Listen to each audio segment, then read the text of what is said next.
The European People's Party welcomes you to today's summit in Messe, just outside of Brussels.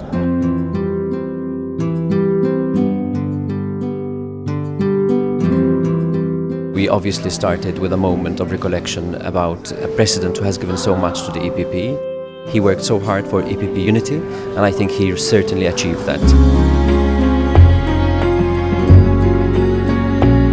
Mr. Martens was extremely helpful in getting us to make this journey of European integration, who had a very clear vision on Europe, Europe without borders, Europe with a strong identity and strong family.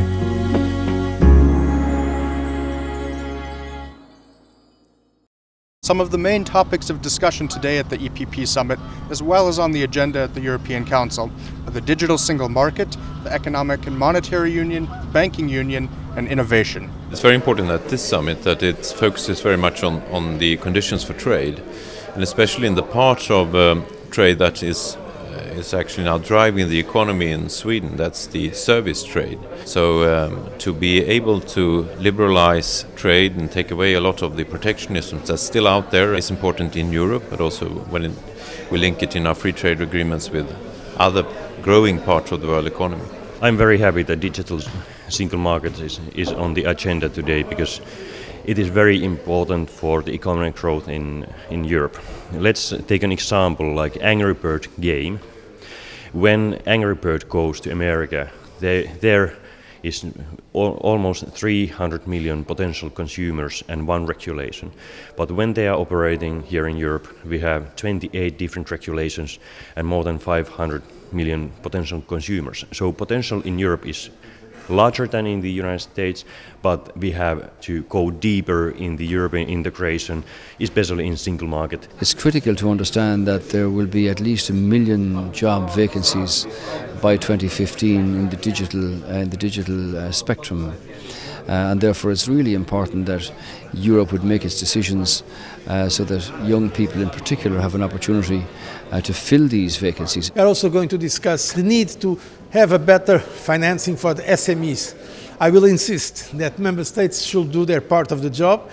We have presented recently some ideas with the European Investment Bank so that we can leverage the funds of the European budget, structural funds, with loans from the European Investment Bank. First, it's important to ensure that countries and banks are following the same rules, and then you can actually go for a deeper integration also in terms of risk sharing. It's important that the decision that has already been made by the European Council in respect of a European dimension to backstops is maintained. We are finally starting to seeing the end of the tunnel, and recovery is happening, not only in the driving force that is Germany, but also in some countries, including mine, where the last 2 quarters we had already positive growth.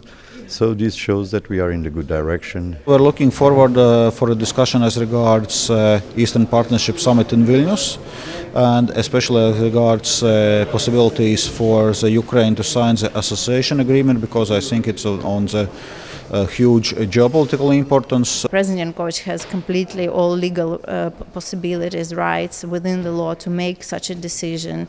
The way that he is avoiding this and postponing the solution shows more and more his political motivation in imprisoning his main opponent, my mother, Yulia Tymoshenko. We also have to discuss the issue of Lampedusa. I think this is one of the main issues for the future, and people in Europe expect from us that we have solutions, that we are more in contact with those countries from where all these asylum seekers come to Europe, just to have better living conditions there, so that this will not happen again. Today is to prove once again that our family sticks together, and that we are going to have a very solid basis for the next European elections, and the EPP will continue to be the driving force of Europe.